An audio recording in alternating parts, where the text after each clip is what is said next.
এই মুহররম মাসকে আল্লাহ পাক রব্বুল আলামিন শ্রেষ্ঠত্ব দান করেছেন।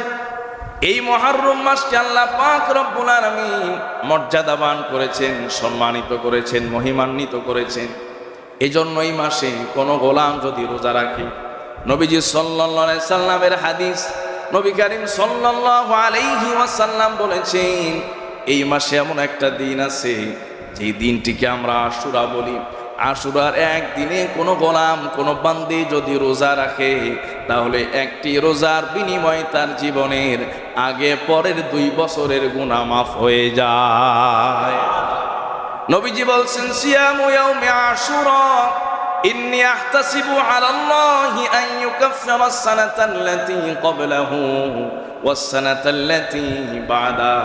নবীজি বলছেন, আশুরার এক রোজা জীবনের আগে পরের 2 বছরের গুনাহ মাফ হয়ে যাবে। নবীজি আমার সাল্লাল্লাহু আলাইহি ওয়াসাল্লাম একবার হিজরত করে যাওয়ার পরে মদিনায় দেখলেন, মদিনার ইহুদিরাও মুহররমের 10 তারিখে রোজা পালন করে। মদিনার ইহুদিরা মুহররমের 10 তারিখে রোজা রাখতেছে। সাহাবায়ে কেরাম বললেন, ইয়া রাসূলুল্লাহ, ইয়া হাবিবাল্লাহ, আমরাও মুহররমের 10 তারিখে রোজা রাখি, ইহুদিরাও রোজা রাখে।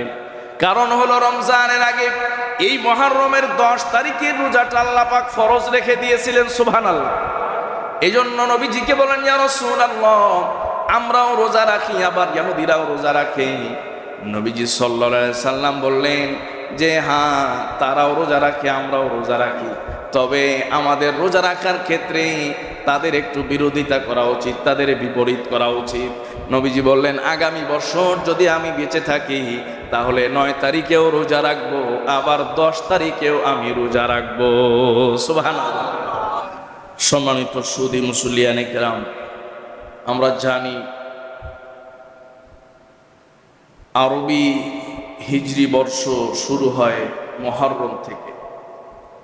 সেই হিসেবে আমরা আরবি ক্যালেন্ডার অনুযায়ী একটি বৎসর শেষ করে নতুন আরেকটি বৎসর শুরু করেছি।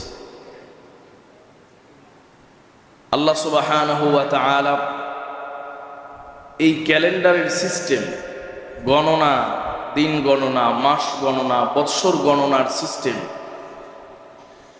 পৃথিবী সৃষ্টির সূচনা লগ্ন থেকেই তিনি এই সিস্টেম চালু করে দিয়েছেন। সুবহানাল্লাহ।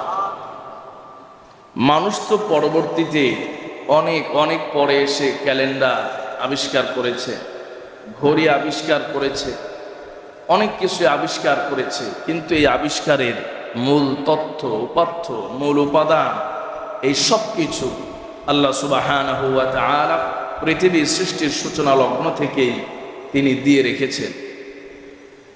পবিত্র কোরআনুল কারীমে সূরাতুত তাওবা 36 নম্বর আয়াতে আল্লাহ সুবহানাহু ওয়া তাআলা বলেন, ইন্না ইদ্দাতাশ শুহুরি ইনদাল্লাহি 12 শাহরা, নিশ্চয় মাসের গণনা আল্লাহ পাকের কাছে 12টি। মাসের হিসাব, মাসের গণনার হিসাব আল্লাহর কাছে কয়টি? 12টি। ফি কিতাবিল্লাহি ইয়াউমা খালাকাস সামাওয়াতি ওয়াল আরদা মিনহা আরবাআতুন হুরুম। এই গণনা ফি কিতাবিল্লাহ, মানে আল্লাহর কিতাবে, আল্লাহর কিতাবে, আল্লাহর সংরক্ষিত যে কিতাব, সেই কিতাবে লৌহে মাহফুজে আল্লাহ সুবহানাহু ওয়া তাআলা এই সিস্টেম চালু করে রেখেছেন। কখন কোন সময় থেকে বলে, ইয়াউমা খালাকাস সামাওয়াতি ওয়াল আরদ, যেদিন থেকে আসমান এবং জমিনকে সৃষ্টি করেছেন। সুবহানাল্লাহ। মিনহা আরবাআতুন হুরুম, তবে এই 4 মাসের মধ্যে, এই 12 মাসের মধ্যে 4টি মাস আছে অত্যন্ত সম্মানিত, মহিমান্বিত। সম্মানিত প্রিয় ভাইয়েরা,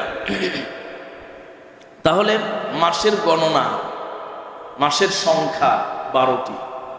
যেদিন থেকে আসমান এবং জমিনকে আল্লাহ পাক সৃষ্টি করেছেন সেদিন থেকেই মাস হলো 12টি। কিন্তু জাহিলি যুগে কাফের মুশরিকেরা নিজেদের সুবিধার জন্য অনেক সময় মাসের সংখ্যা বাড়িয়ে দিত, আবার অনেক সময় মাসের সংখ্যা কমিয়ে দিত। আবার অনেক সময় তারা এই 4 মাসের সাথে সম্পৃক্ত যে হুরমত সেটিকে তারা রহিত করে দিত, উঠিয়ে দিত। কিভাবে? যে আল্লাহ সুবহানাহু ওয়া তাআলা বলেছেন যে এই 4 মাস হরম, হরমের দুটি তাৎপর্য। একটি তাৎপর্য হলো যে এই 4 মাসে যুদ্ধ বিগ্রহ, হানাহানি, রক্তপাত এই সব কিছু নিষিদ্ধ। এটি রোজে আজাল অর্থাৎ পৃথিবীর সৃষ্টির সূচনা লগ্ন থেকেই এই বিধান ছিল। নবী করিম সাল্লাল্লাহু আলাইহি সাল্লাম যেহেতু ইসমাইল আলাইহিস সালামের মাধ্যমে হযরত ইব্রাহিম আলাইহিস সালাতু ওয়াস সালামের ধর্মের অনুসারী ছিলেন, দ্বীনের অনুসারী ছিলেন, যেই দ্বীন ছিল দ্বীনে হানিফ, তো নবীজি সাল্লাল্লাহু আলাইহি ওয়াসাল্লাম জানতেন এবং পৃথিবীর সূচনা লগ্ন থেকে এই সিস্টেম যে এই 4 মাস জিলকদ, জিলহজ, মুহররম এবং রজব, এই 4 মাস হলো নিষিদ্ধ। এই 4 মাসে যুদ্ধ বিগ্রহ, রক্তপাত সবকিছু নিষিদ্ধ। কিন্তু কাফেররা তাদের সুবিধার জন্য কি করত? যে বছর তাদের যুদ্ধ চলতো ওই বছর তারা বলতো যে এই বছর আর এই মাসের, এই 4 মাসের কোনো হুরমত নাই। মানে নিজেদের মতো তারা নিজেরাই মাসের হুরমতকে উঠিয়ে দিত। মানে এই 4 মাসেও তারা শত্রুর সাথে যুদ্ধে লিপ্ত হতো। আবার কোনো সময় এমন হয়েছে যে বছরের শেষ দিক দিয়ে যুদ্ধ শুরু হয়েছে, তো যুদ্ধ চলবে মুহররম পর্যন্ত বা মুহররম সহ যুদ্ধ চলবে, তখন তারা বলতো যে এই বছরের সূচনা মুহররম থেকে হবে না, সফর থেকে হবে অথবা রবিউল আউয়াল থেকে হবে। মানে এখানেও তারা মুহররমের যে হুরমত এটাকে উঠিয়ে দিয়ে এই মাসেও তারা যুদ্ধ করত, বা এই মাসে যে সমস্ত কার্যক্রম করা নিষিদ্ধ ছিল সেগুলো তারা করত। আবার অনেক সময় তারা মাসকে বাড়িয়ে দিত, যেমন 12 মাসে 1 বছর। তো 12 মাসে 1 বছর হলে মুহররম মাস হবে প্রথম মাস। মুহররমের আগে হলো জিলহজ। তো জিলহজ মাসে যদি তাদের প্রয়োজন শেষ না হতো, যুদ্ধ শেষ না হতো, সেক্ষেত্রে তারা 2 মাস 3 মাস বাড়িয়ে দিত, যে এই বছর আর 12 মাসে বছর হবে না, এই বছর হবে 14 মাসে বছর। মানে এখনো মুহররম আসে নাই, এখনো মুহররম আসে নাই। এটা তাদের ছিল কল্পনা প্রসূত, তাদের চিন্তা প্রসূত, তাদের সাধ্য সিদ্ধির জন্য আল্লাহর সেই চিরাচরিত নিয়ম এবং সিস্টেমকে তারা পরিবর্তন করে। তো আল্লাহ সুবহানাহু ওয়া তাআলা কোরআন নাজিল করলেন। নবীজি হিজরত করে মদিনায় চলে গেলেন 9ম হিজরিতে। নবীজি সাল্লাল্লাহু আলাইহি ওয়াসাল্লামের উপরে আল্লাহ পাক সূরা তাওবার এই আয়াত নাজিল করলেন। সুবহানাল্লাহ। প্রশ্ন হতে পারে, হুজুর এতে সমস্যা কি? এতে সমস্যা হলো যখন তারা আক্রমণ করত সেটা মুহররমই করত, কোনো সমস্যা নাই। এবছর মুহররম আর মুহররম নাই। কিন্তু অন্য কোনো জাতি, অন্য কোনো গোত্র, এমনকি মুসলমানেরাও যদি মুহররমে প্রতিহত করত, বলতো যে এরা 4 মাসের ইজ্জত রক্ষা করে না। মানে বর্তমানে আমেরিকার মতো, বর্তমানে ইসরায়েলের মতো। ওরা রমজান মাসেও তারাবির সালাতে মসজিদে বোমা মারলেও এটা মানবতা বিরোধী অপরাধ না। এটাকে যদি কেউ প্রোটেস্ট করে, ডিফেন্স করে, এটা আবার মানবতা বিরোধী কি হয়ে যায়? অপরাধ হয়ে যায়। ঠিক এদের চরিত্র ছিল এরকম যে এরা নিজেরা মুহররমে যদি আক্রমণ করত এটা কোনো অপরাধ না, কারণ ওরা ওই বছরের ক্যালেন্ডার কি করেছে? রদবদল করে নিয়েছে। কিন্তু অন্যরা যদি আক্রমণ করে অথবা প্রতিহত করে সেটিও তাদের দৃষ্টিতে অপরাধ, কারণ মুহররম মাস হারাম। আল্লাহ সুবহানাহু ওয়া তাআলা পবিত্র কোরআনুল কারীমে সূরা তাওবার 36 নম্বর আয়াত নাজিল করে এই মাসের প্রথম তাৎপর্য, এই 4 মাসের যে প্রথম তাৎপর্য নিষিদ্ধতা, যুদ্ধ বিগ্রহ নিষেধ, রক্তপাত নিষেধ, আল্লাহ পাক এই হুরমতকে উঠিয়ে দিয়েছেন। সুবহানাল্লাহ। এই তালবাহানার হুরমত যখন নিজের সুবিধা মতো ব্যবহার করতে হয় তখন সেটা হারাম, আবার সুবিধা মতো আবার হারাম না। অতএব আজ থেকে এই হুরমতকে, এই নিষিদ্ধতাকে আল্লাহ পাক উঠিয়ে দিয়ে আল্লাহ পাক আয়াত নাজিল করলেন যে ওয়াকাতিলুল মুশরিকিনা কাফাতান কামা ইউকাতিলুনাকুম কাফা, তারাও যেমন সংঘবদ্ধভাবে তোমাদের উপরে আক্রমণ করে তোমরাও তাদেরকে আক্রমণ করবে। আর এই মুহররম মাস এই জন্য বসে থাকার কোনো সুযোগ নাই, কারণ এই মুহররম মাসের বেইজ্জতি এই 4 হারাম মাসের বেইজ্জতি সবচেয়ে তারা বেশি করেছে। আর এই 4 মাসের হুরমতের আরেকটি তাৎপর্য হলো যে 12টি মাসের মধ্যে এই 4টি মাস আল্লাহর কাছে সম্মানিত। এই সম্মানিতর কি ব্যাখ্যা? ইমাম জাসসাস রহমাতুল্লাহি আলাইহি তার আহকামুল কোরআনে একটি তথ্য উল্লেখ করেছে। তিনি বলেছেন যে যদি কোনো বান্দা, কোনো বান্দি, কোনো বনি আদম যদি এই 4 মাসে বেশি বেশি করে ইবাদত করে, বাকি 8 মাসে তার ইবাদত করার জজবা, ইবাদত করার তৌফিক আল্লাহ পাক দান করে দিবেন সুবহানাল্লাহ। এই 4 মাস যদি কেউ গুরুত্ব দিয়ে আমল করে, ইবাদত বন্দেগী করে, বাকি মাসগুলোতেও বেশি বেশি আমল করার তৌফিক যিনি দান করবেন তিনি কে? এই জন্য এই 4 মাস হলো শ্রেষ্ঠ। 4 মাস হলো শ্রেষ্ঠ। এই জন্য শ্রেষ্ঠ মাসে যদি বান্দা ইবাদত করে, বাকি মাসগুলোতেও আল্লাহ পাক ইবাদতের সুযোগ করে দিবেন, তৌফিক দিবেন। আর এই মাসগুলোতে কেউ যদি গাফেল হয় তাহলে সে আসলেই প্রকৃত অর্থে গাফেল এবং উদাসীন।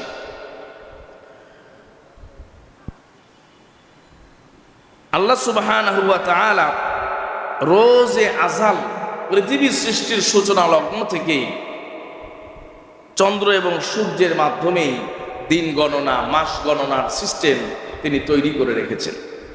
যেমনটি আল্লাহ পাক সূরাতুল আনআমে বলেছেন, ফালিকুল ইসবাহ ওয়া জাআলাল লাইলা সাকানা ওয়াশ শামসা ওয়াল কমারা হুসবানা। আল্লাহ পাকই হলেন প্রভাতকারী, প্রভাত উন্মোচনকারী। আল্লাহ পাক যদি প্রভাত উন্মোচন না করেন, এই পৃথিবীর কেউ প্রভাত উন্মোচন করতে পারবে না, সূর্যের আলো আনতে পারবে না। কথা বলুন ঠিক কিনা? আল্লাহ পাক রব্বুল আলামিন বলেন, ফালিকুল ইসবাহি ওয়া জাআলাল লাইলা সাকানান ওয়াশ শামসা ওয়াল কমার ওয়াশ শামসা ওয়াল কমারা হুসবানা যালিকা তাকদীরুল আজিজিল আলিম। আল্লাহ পাক বলেন, শুধু তাই নয়, রাতকে আমি বানিয়েছি সাকানান মানে বিশ্রামের সময়, রাত্রিকে আমি বিশ্রাম স্থল বানিয়েছি। সারাদিন পরিশ্রমের পরে রাত্রিবেলায় বিশ্রাম করবে। ওয়াশ শামসা ওয়াল কমারা হুসবানা, চন্দ্র আর সূর্যকে আমি আল্লাহ হিসাব রক্ষণের বড় মাধ্যম সৃষ্টি করে দিয়েছি। সুবহানাল্লাহ। ওয়াশ শামসা ওয়াল কমারা হুসবানা, হিসাব থেকে আসছে হুসবান। চন্দ্র এবং সূর্যকে আমি আল্লাহ হিসাব নিরূপণ করার চাবিকাঠি, মাপকাঠি বানিয়ে দিয়েছি। যালিকা তাকদীরুল আজিজিল আলিম, এটি হলো পরাক্রমশালী প্রজ্ঞাময় আল্লাহ সুবহানাহু ওয়া তাআলার নির্ধারণ। প্রিয় মুসলমান ভাইয়ারা, 12 মাসের মধ্যে 4টি মাস হলো সম্মানিত। এই 4টি মাসকে কাফেরেরা নিজেদের মতো, নিজেদের সুবিধা মতো রদবদল করেছিল। এখন যে সিস্টেমে আমরা মাস গণনা করি, এই যে মুহররম শুরু হয়ে গেল, জিলকদ, জিলহজ, মুহররম, এরপরে আবার শুরু হবে সফর। এইভাবে যে মাসের গণনা, এই সিস্টেমটা কাফেররা নিজেদের সাথে বারবার পরিবর্তন করার ফলে আমরা যেমন সারা বৎসরে প্রতি বৎসরে একই সিস্টেমে মাসের গণনা আসে, ওই সময় একই সিস্টেমে মাসের গণনা আসতো না। কোনো বৎসরে প্রথম মাস ছিল মুহররম, আবার কোনো বৎসরে প্রথম মাস ছিল রবিউল আউয়াল।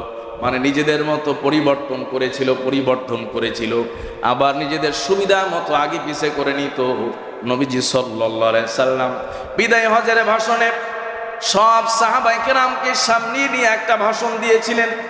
ওই ভাষণে এই 4টি মাসের হুরমাত সম্পর্কে, শ্রেষ্ঠত্ব সম্পর্কে বলেছিলেন। আজ থেকে নির্ধারিত হয়ে গেল, আল্লাহর সৃষ্টির সূচনা লগ্ন থেকে 4টি মাস যেই ধারাবাহিকতায় ছিল, আজকে থেকে সেই ধারাবাহিকতায় চলে আসবে। কিয়ামত পর্যন্ত এতে কেউ পরিবর্তন করতে পারবে না। সুবহানাল্লাহ। নবীজি ঘোষণা দিয়ে গেছেন যে আর পরিবর্তনের সুযোগ নাই, আর পরিবর্তনের সুযোগ নাই। নবীজি সাল্লাল্লাহু আলাইহি ওয়াসাল্লাম সেই 4টি মাসের ধারাবাহিকতা কি হবে, আগের সমস্ত ধারাবাহিকতাকে বিলুপ্ত করে নবীজি সাল্লাল্লাহু আলাইহি সাল্লাম সেই ধারাবাহিকতাকে বিদায় হজের ভাষণে ঘোষণা দিয়ে গিয়েছেন। নবীজি বলছেন সালাসুন মুতাওয়ালিয়া, 3টি হলো ধারাবাহিক, জিলকদ, জিলহজ এবং মুহররম। আরেকটি হলো রজব। ঠিক শাবান মাসের আগের মাস হলো রজব মাস। নবীজি সাল্লাল্লাহু আলাইহি ওয়াসাল্লাম এভাবে এই 4 মাসের যে ধারাবাহিকতা, এই ধারাবাহিকতাকে আবারও পুনরায় প্রতিষ্ঠিত করে গিয়েছেন। এখনো পর্যন্ত প্রতিষ্ঠিত আছে, কিয়ামত পর্যন্ত প্রতিষ্ঠিত থাকবে। এতে আর কেউ রদবদল করতে পারবে না, নিজের মতো মন গড়া পরিবর্ধন করতে পারবে না। এই 4 মাসের সাথে সম্পৃক্ত একটি তাৎপর্য হলো কি হওয়া, নিষিদ্ধ হওয়া, হারাম হওয়া। সেটি কিন্তু রহিত হয়ে গিয়েছে। এখনো যদি কাফেরেরা মুসলমানদের বিপক্ষে মুহররম মাসেও যুদ্ধ ঘোষণা দেয়, মুসলমানেরা মুহররম মাসের হুরমতের দিকে তাকিয়ে আর বসে থাকবে না, এই মাসেও প্রতিহত করতে পারবে। কথা বলুন ঠিক কিনা? সম্মানিত ভাইয়েরা, তবে এই মুহররম মাসের সাথে সম্পৃক্ত আরেকটি তাৎপর্য, সেই তাৎপর্যটি হলো হরমাত, শ্রেষ্ঠ। এই মুহররম মাস যে শ্রেষ্ঠ, এই শ্রেষ্ঠত্বের তাৎপর্য সেই পৃথিবীর সূচনা লগ্ন থেকে শুরু হয়েছে, এটি কিন্তু রহিত হয় নাই, এটিও কিয়ামত পর্যন্ত থাকবে। আওয়াজ করে বলুন সুবহানাল্লাহ। আল্লাহ পাক রব্বুল আলামিন বলেন ইন্না ইদ্দাতাশ শুহুরি ইনদাল্লাহি 12 শাহরান في كتاب الله يوم خلق السماوات والأرض منها 4 حرم ذلك الدين القيم فلا تظلموا فيهن أنفسكم وقاتلوا المشركين كافة كما يقاتلونكم كافة واعلموا أن الله مع المتقين। এই 4টি মাসের সাথে সম্পৃক্ত দ্বিতীয় তাৎপর্য হলো শ্রেষ্ঠ হওয়া, মর্যাদাবান হওয়া। এই 4টি মাসকে আল্লাহ পাক রব্বুল আলামিন শ্রেষ্ঠ বানিয়েছেন, শ্রেষ্ঠত্বের ঘোষণা দিয়েছেন। যেদিন থেকে আসমান জমিনকে আল্লাহ পাক সৃষ্টি করেছেন, সেদিন থেকেই এই 4 মাসের শ্রেষ্ঠত্বের ঘোষণা দিয়েছেন কে? এই 4 মাস শ্রেষ্ঠ। সেই শ্রেষ্ঠ 4 মাসের 2 মাস আমরা অতিবাহিত করে ফেলেছি, জিলকদ এবং জিলহজ। বছরের সূচনা হিসেবে আমরা মুহররমের আলোচনা করছি, এটি কিন্তু 3য় নম্বর মাস। আল্লাহ পাক রব্বুল আলামিনের হাবিব নবী করিম সাল্লাল্লাহু আলাইহি ওয়াসাল্লাম এই মাসকে শাহরুল্লাহিল মুহররম বলেছেন। শাহরুল্লাহ মানে আল্লাহর মাস। সব মাসকে আল্লাহর মাস বলেন নাই, এই মুহররম মাসটিকে আল্লাহর মাস বলেছেন। যেমনটি পৃথিবীতে কত মসজিদ আছে, অগণিত অসংখ্য মসজিদ আছে, সব মসজিদকে বাইতুল্লাহ বলা হয় না, কেবলমাত্র কাবাকেই বাইতুল্লাহ বলা হয়। কেবলমাত্র কাবাকেই কি বলা হয়? বাইতুল্লাহ। আর এই বাকি সব মসজিদগুলোকে কি বলা হয়? মসজিদ বলা হয়। মসজিদ মানে হলো কি? সিজদার জায়গা, যেখানে সিজদা করা হয়। তো ওইখানে তো সিজদা করা হয়, কিন্তু না, সমস্ত মসজিদের মধ্যে সেই মসজিদটি অনেক শ্রেষ্ঠ, অনেক শ্রেষ্ঠ। ঠিক তেমনি ভাবে 12 মাসের মধ্যে মুহররমকে নবীজি সাল্লাল্লাহু আলাইহি সাল্লাম বলেছেন শাহরুল্লাহিল মুহররম, এটি হলো আল্লাহর মাস। আওয়াজ করে পড়ুন সুবহানাল্লাহ। যার সম্পর্ক স্বয়ং আল্লাহর সাথে হয়ে যায়, তার মর্যাদা কম না বেশি? যেমন আমাদেরও তো ঘর, আমরা যে ঘরগুলোতে থাকি, কিন্তু এই ঘরের মর্যাদা আর বাইতুল্লাহর মর্যাদা আকাশ জমিন ফারাক, আকাশ জমিন পার্থক্য। অথচ বাইতুল মানে ঘর, কারণ ওই ঘরের সম্পর্ক হয়ে গেছে কার সাথে? আল্লাহর সাথে। এই জন্য মুহররমের মর্যাদা বেশি, সম্মান বেশি। মুহররমে আমল করলে ফজিলত বেশি। কেন? নবীজি নিজেই ঘোষণা করে গেছেন যে শাহরুল্লাহিল মুহররম, এই মুহররম হলো আল্লাহর নিজের মাস। সুবহানাল্লাহ বলেন। নবী করিম সাল্লাল্লাহু আলাইহি ওয়াসাল্লাম হাদিসে পাকের মধ্যে ঘোষণা করেছেন, আফজালুস সিয়ামি বাদা রমাদান শাহরুল্লাহিল মুহররম। তোমরা এই রমজান মাস বাদ দিয়া, এই 12 মাসের 11 মাস, রমজান মাস বাদে বাকি 11টি মাসে তোমরা যতই রোজা পালন করো না কেন, সিয়াম পালন করো না কেন, এই সমস্ত মাসের সমস্ত দিনগুলোর রোজা পালনের চাইতে, রোজার চাইতে মুহররমের এক একটি রোজার সওয়াব আল্লাহর কাছে অনেক বেশি। আফজালুস সিয়াম বাদা রমাদান শাহরুল্লাহিল মুহররম। রমজানের পরে যত রকমের রোজা আমরা পালন করি, নফল রোজা পালন করি, সপ্তাহে আমরা সোমবার বৃহস্পতিবার রোজা রাখি, মাসে আমরা 3 দিন আইয়ামে বীজের রোজা রাখি, এই যে যত নফল রোজা আছে এই সব রোজাগুলোর চাইতে মুহররম মাসে রোজা রাখার ফজিলত আল্লাহর কাছে অনেক বেশি। কেন? এই মাস হলো আল্লাহর নিজের মাস। সুবহানাল্লাহ।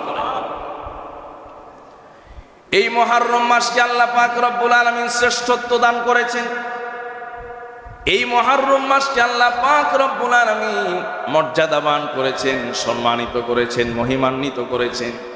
এজন্য এই মাসে কোন গোলাম যদি রোজা রাখে, নবীজি সাল্লাল্লাহু আলাইহি সাল্লামের হাদিস, নবী করিম সাল্লাল্লাহু আলাইহি ওয়াসাল্লাম বলেছেন, এই মাসে এমন একটা দিন আছে যে দিনটিকে আমরা আশুরা বলি।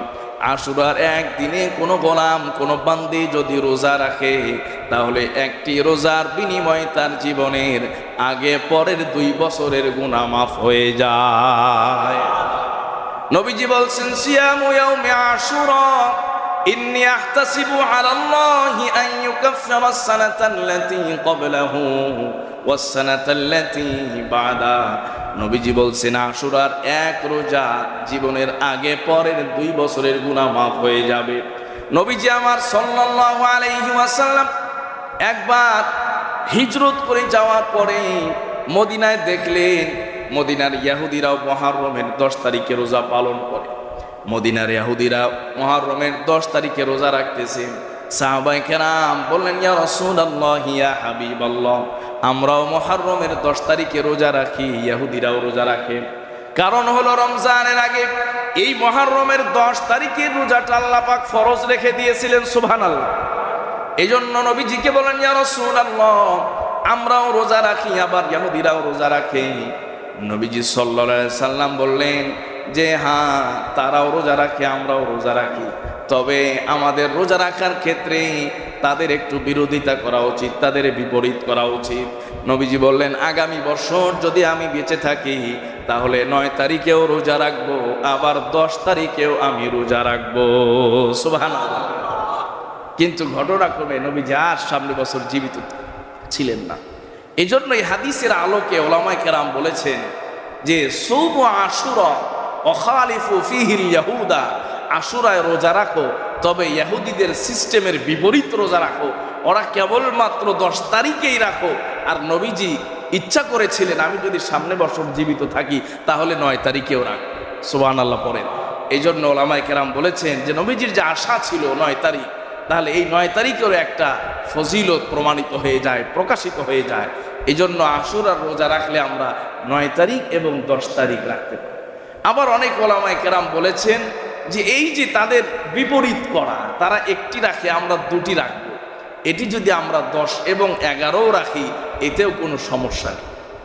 এই জন্য আমরা যারা মুহররমের 10 তারিখ উপলক্ষে আশুরার রোজা রাখতে চাই, আগামী শুক্রবার আশুরার মুহররমের 10 তারিখ আমরা আগামী শুক্রবার এবং আগের দিন বৃহস্পতিবার 2 দিন রোজা রাখতে পারি, অথবা শুক্রবার পরের দিন শনিবার, এই 2 দিন আমরা রোজা পালন করতে পারি। নবী করিম সাল্লাল্লাহু আলাইহি ওয়াসাল্লামের হাদিস। শুধু তাই নয়, এই মাসকে আল্লাহ পাক রব্বুল আলামিন সম্মানিত করেছেন। এজন্য একটি হাদিস এসেছে, মান ওয়াসা আলা ইয়ালিহি ফি ইয়াউমি আশুরা ওয়াসা আল্লাহু আলাইহি সাইরা সানাতিহি। আল্লাহর কোন বান্দা যদি পরিবারের জন্য সাধ্য অনুযায়ী এই মুহররম মাসের 10 তারিখে ভালো খানার ব্যবস্থা করে, আয়োজন করে, সাধ্যমতো ভালো খাবারের ব্যবস্থা করে বাচ্চাদের জন্য, পরিবারের সদস্যদের জন্য। আল্লাহ পাক রব্বুল আলামিনের হাবিব বলেছেন, সারা বছর আল্লাহ পাক তার পরিবারে প্রশস্ততা দান করবে। ওয়াসআল্লাহু আলাইহি সাইরা সানাতিহি, আল্লাহ পাক তার পরিবারের জন্য সারা বছর এই যে ওয়াসাআত মানে প্রশস্ততা, সচ্ছলতার নিয়ামত আল্লাহ পাক দান করে দিবেন। সুবহানাল্লাহ। এই আমল আমরা করতে গিয়া অনেক সময় বাড়াবাড়ি করে ফেলি। এই আমল মানেই এদেশে প্রতিষ্ঠিত হয়ে গেছে হালুয়া রুটি। এই হালুয়া রুটির পেছনে পড়ে দেখা যায় হালুয়া রুটি কি আমাদের দেশের শ্রেষ্ঠ খাবার? আমাদের দেশে কিন্তু শ্রেষ্ঠ খাবার না হালুয়া রুটি। হ্যাঁ, হালুয়া রুটি হয়তো নবীজি সাল্লাল্লাহু আলাইহি সাল্লামের ওই সময় হালুয়া রুটি খেয়েছেন, সাহাবায়ে কেরাম খেয়েছেন। অনেক দেশে হালুয়া রুটি পছন্দ, অনেক দেশের মানুষ ভাতই খায় না, কিন্তু বাঙালি ভাত আর মাছ ছাড়া বাঁচতেই পারে না। সম্মানিত ভাইয়েরা, এই জন্য হালুয়া রুটির সাথে আমরা সীমাবদ্ধ না করে আমরা আমাদের সুবিধা মতো, আমরা আমাদের তৌফিক মতো, আমাদের যতটুকু সাধ্য আছে সেই অনুযায়ী আমরা এখানে কি করতে পারবো, নিজেদের পরিবারের জন্য উত্তম খাবারের ব্যবস্থা করব। আর এই খাবারের পেছনে পড়ে আবার যেন সেই দিনের যত আমল, বন্দেগী, কোরআন তেলাওয়াত এগুলো আবার নষ্ট না হয়ে যায়, সেই দিকেও আমাদের কি করতে হবে, খেয়াল করতে হবে। নবীজি সাল্লাল্লাহু আলাইহি ওয়াসাল্লাম লাউ খেতে পছন্দ করতেন, লাউয়ের তরকারি খেতে পছন্দ। এই জন্যই তো আমরা সারা বছরে কি করি না, লাউ খাই না, ঠিক কিনা? মাঝে মধ্যে খাই। এই হালুয়া রুটির প্রচলন এদেশে প্রতিষ্ঠিত করে গেছে শিয়ারা। এরা হালুয়া রুটি ছাড়া আর কিছু বোঝে না। সম্মানিত ভাইয়েরা, এই জন্য হালুয়া রুটি যে আমাকে আপনাকে খেতে হবে বিষয়টি এমন নয়। তো নবী করিম সাল্লাল্লাহু আলাইহি ওয়াসাল্লামের ঘোষণা যে এই দিনে যদি কোনো পরিবারের সদস্যরা তাদের জন্য ভালো খাবারের ব্যবস্থা করে, আল্লাহ পাক তাদেরকে কি দিতে পারেন, সারা বছরের সচ্ছলতা, সংসারের প্রশস্ততা এবং ওয়াসাআত দান করে দিতে পারে। তো মুহররমের শ্রেষ্ঠত্ব নিয়ে আমরা আলোচনা করছি। তো আমাদের দেশে দুঃখজনকভাবে হলেও কয়েকটি বিষয় খুব কঠিনভাবে প্রতিষ্ঠিত হয়ে আছে। একটির কথা তো আমি বললাম যে হালুয়া রুটি প্রতিষ্ঠিত হয়ে আছে। আরেকটি বিষয় হলো যে মুহররম মানেই কেমন যেন আমাদের এই দেশে, ভারত উপমহাদেশে এ কথা বলার চেষ্টা করা হয়, বলা হয় যে মুহররম মানেই হলো কারবালা, যে মুহররম মানেই হলো কারবালার প্রান্তে হযরত হুসাইন রাদিয়াল্লাহু তাআলা আনহু ৭২ জন আলে বাইতের সদস্য সহ তিনি নির্মমভাবে ইয়াজিদের সৈন্যবাহিনীর হাতে শহীদ হয়েছিলেন। এই ঘটনা। সম্মানিত ভাইয়েরা, এই বিষয়টি বোঝার আগে আমাদেরকে বুঝতে হবে যে এতক্ষণ যে আলোচনা আমি করছি মুহররমের শ্রেষ্ঠত্ব কি এই কারণে, নাকি পৃথিবীর সৃষ্টির সূচনা লগ্ন থেকে? পৃথিবীর সৃষ্টির সূচনা লগ্ন থেকে, যেদিন থেকে আসমান জমিন আল্লাহ পাক সৃষ্টি করেছেন সেদিন থেকে মুহররমের শ্রেষ্ঠত্ব। অথচ হুসাইন রাদিয়াল্লাহু তাআলা আনহু শহীদ হয়েছেন 61 হিজরিতে, মানে নবীজির ইন্তেকালের 50 বছর পরে। হ্যাঁ, নবীজি সাল্লাল্লাহু আলাইহি সাল্লামের দৌহিত্র নাতি, কলিজার টুকরা নাতি হযরত হুসাইন রাদিয়াল্লাহু তাআলা আনহু এই দিনে শাহাদত বরণ করেছেন। এটি তার জন্য একটি সৌভাগ্যের বিষয়। কথা বলুন, ঠিক কিনা? ইয়াজিদের বাহিনীর জন্য, ইয়াজিদের জন্য যেমন দুর্ভাগ্যের বিষয় যে তারা নবীজি সাল্লাল্লাহু আলাইহি সাল্লামের কলিজার টুকরাকে শহীদ করেছে, একসাথে আলে বাইতের নবীজির পরিবারের ৭২ জন সদস্যকে তারা নির্মমভাবে শহীদ করেছে। পৃথিবীর ইতিহাসে দ্বিতীয় কোনো দৃষ্টান্ত এভাবে পাওয়া যায় যে নিরস্ত্র নিরীহ নারী, বৃদ্ধ, শিশু এদের উপরে নির্মমভাবে এভাবে আক্রমণ করে, পরিকল্পনা করে হত্যা করার নজির পৃথিবীর ইতিহাসে পাওয়া যায়।